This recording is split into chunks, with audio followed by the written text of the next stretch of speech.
United States Drug Enforcement Agency. We are ordering you to land. All right, boys, let's land. Is he?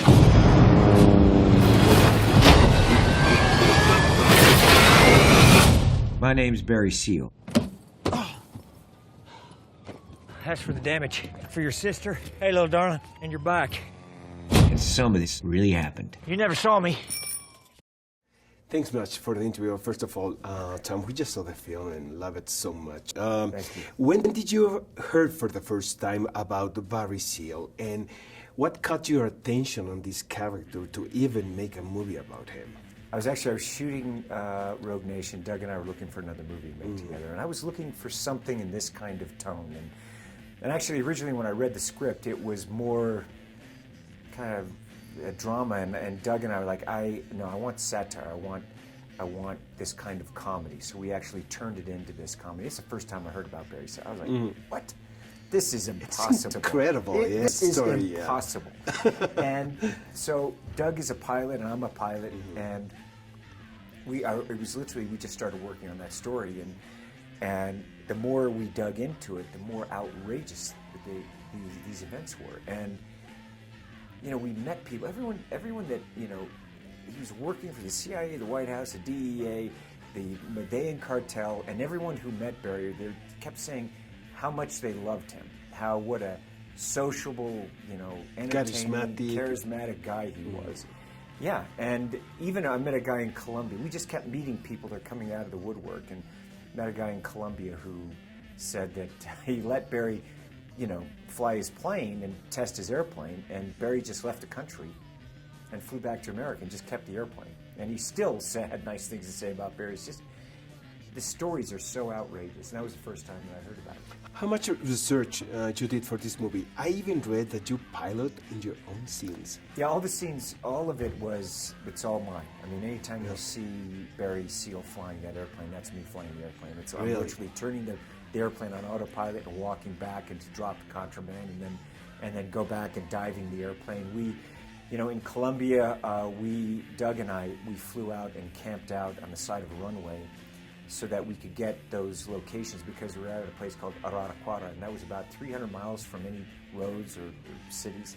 So the only way to get there is you had to fly in, land at this old runway, this old strip, and the only way we could do it is if we literally, I had a tent, he had a tent, we were getting firewood from the rainforest to make our fire at night, heat our food, and then we just wake up in the morning and go fly and shoot it. Like the characters in the movie, in some way. It.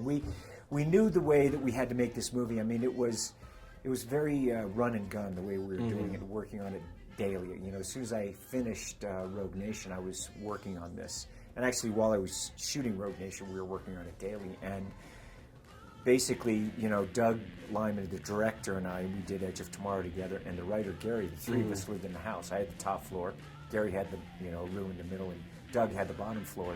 And we were just working on the film 7 days a week shooting, and it's been nonstop.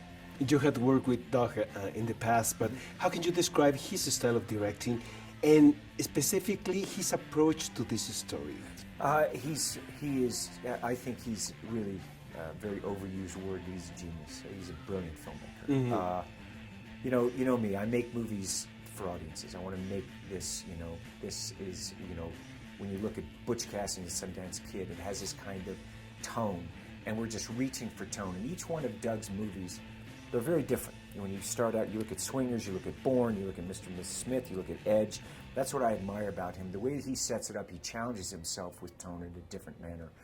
And he has a very unique and authentic voice and ear when he's doing something. And the thing I also admire about him, he's very intelligent, obviously very skilled, but he likes to do things that he's never done before and explore it and kind of be in that position of chaos. And he can tolerate a level of chaos when you're making a movie, to explore the tone of these characters, because we have a great cast with Domhnall and also Sarah Wright, who plays Lucy. It's a very layered, complex film and a very challenging tone to accomplish. Exactly. And also a period piece. And we're doing live action with the airplanes. So it took that. He's relentless also. Like, he will never give up. If something isn't working, he is willing to sit back and go, this isn't working, and keep exploring it and exploring it. And, you know, we're all the way to the end. We're still working on the movie. Barry definitely is a very complex character, in Right. my opinion. He's a good man, but he's in on a special circumstance, you know, a special time. Yes. And he's driven by his own ambitions. How important it's not to judge a character before and even after the filming of a movie. Always, you know, this is an anti-hero. He is an anti-hero, you know, and I don't condone what Barry Seal does. That's not what this thing. This is not a moral story. This is just a wild story. We're putting a camera on this. And I love, you know, one of my favorite writers in growing up, and I grew up in the South in America, Midwest, and one of my favorite writers is Mark Twain. And I would love, you know, Mark Twain would write this story today. He would be writing about this time period and this story. It is a wild adventure. And it's so unbelievable. And the way that we approached it is in that manner of making an entertaining piece in the vein of like Butch Cassidy's Sundance Kid. And you want that. You want to go, this is just outrageous what happens. I mean, and also when you're looking at something where the airplanes are not the important thing, they would crash those airplanes, right? Crash it in barns and just get rid of it and have a grab bag and just leave the plane that way. And just so many stories, and we couldn't put, it's just impossible to put everything. You can't put it in a movie. It's very funny. Not enough time. It's very funny the scenes when they're the saints and the character asks, "Well, I bet a lot of pilots had died here." And they say, "Oh, they were very, very bad pilots." That's outrageous. A very good scene. Yeah, terrible pilots. They were terrible pilots. Terrible pilots. That's a very good well, scene. I mean, this is a high altitude, you know, short runway, and it's pretty hot here, you know. And the fun of it is I love that you understand that because we work so hard because we're pilots and we understand that. But to find ways of storytelling that will communicate it to the audience so that they're really understanding what it is to be a pilot in that time period and the adventure of that is so unique. It's such a unique kind of adventure story. And that is something that we wanted, that kind of character humor and journey for an audience. When I was watching the movie, That scene is, it's incredible. It's one of my it's like, favorites. well, When I was watching the movie, I was thinking, you're always challenging yourself with acting defiances, Tom. And what makes you decide this is going to be my next role or my next movie? you know, it's just, I get interested in the story. I get interested in the world, the story. Sometimes it's just the director. I remember, you know, I want to work with Doug. You know, I like working with Chris McQuarrie. These filmmakers that I'm interested in, I get interested in what we create together. It is, that's what happens. I just start finding it in with the character. It was funny because I was thinking about playing a character. I was looking for a character like this, and there was a film that I was working on. Sometimes like I'll just start working on a script, and I couldn't get it right. And then Doug just comes to me, and you just start feeling inspired as you start working on it. I do. I feel inspired, and I feel inspired working with the people that I'm working with, and I just know that if I'm starting to get really interested and excited about it, that's going to communicate to an audience, and also something that's very different. Even the styles of mission, the mission styles are very different. You know, we push ourselves in the story, and particularly like this kind of character to have. I love aviation, and this is a very unique time in history, in the history of aviation. Also, you can't get away with what they were able to get away with in that time period. It was, you know, because now everything is, you know, the news cycle is 24 hours. You have all these the technology and phone. But Barry Seal at the time was cutting edge. How he was circumventing, you know, the DEA, and how he was able to move in and out in the manner and fly the way he did. And it was, you know, he had airplanes. He basically had an air force going. It was very unique. I love the film, man. But in what way do you think the new audience can relate to Barry Seal, to American? I think it's a unique adventure story, and that they're going to be, like you said, it's a very cool period. It is a very unique adventure story. Just enormously, I think, enormously entertaining and fresh. But as you said, it feels modern in its tone, and it has tremendous laughs and drama.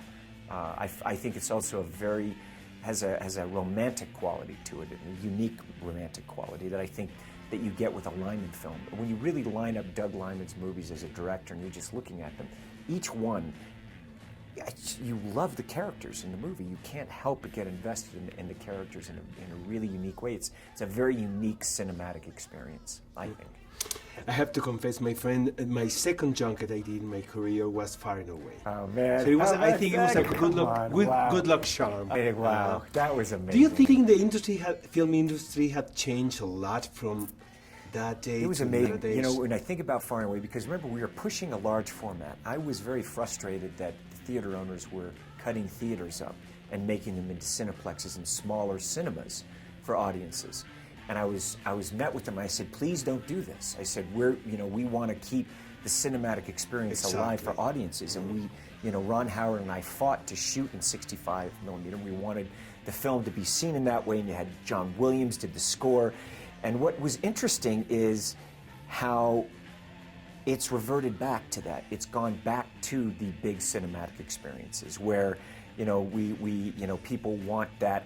Now we have IMAX and big screen experience, and also it's changed for us as filmmakers just in terms of all the different formats that we have.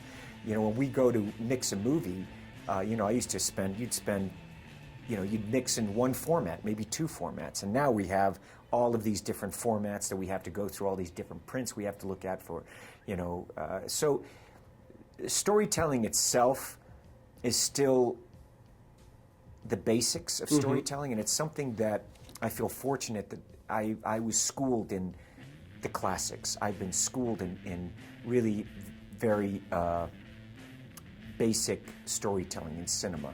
And I don't mean by basic, by simple, but those kinds of things that I'm really trying to make sure that I'm educating, the guys that are coming up, when they work with me.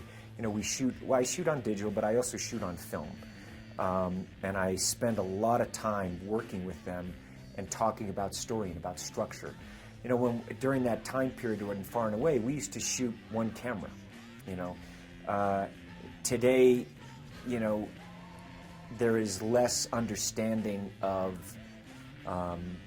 less discipline at times of really choreographing scenes properly and staging them properly and going, how do you shoot it with one camera, and really being disciplined in that way, as opposed to shooting it with 6 cameras and then just cutting your film together in the editing room. And those are the things that we're constantly, pushing ourselves, and I push my guys to be able to do, to be very disciplined in their storytelling, to really understand what cinema is and working together as a team. And so those things, because that's how I grew up. I work, but I'm always, even I think when you see American Made, we're playing with different formats, but still it is a classic style of storytelling. It shows, my friend, in American Made.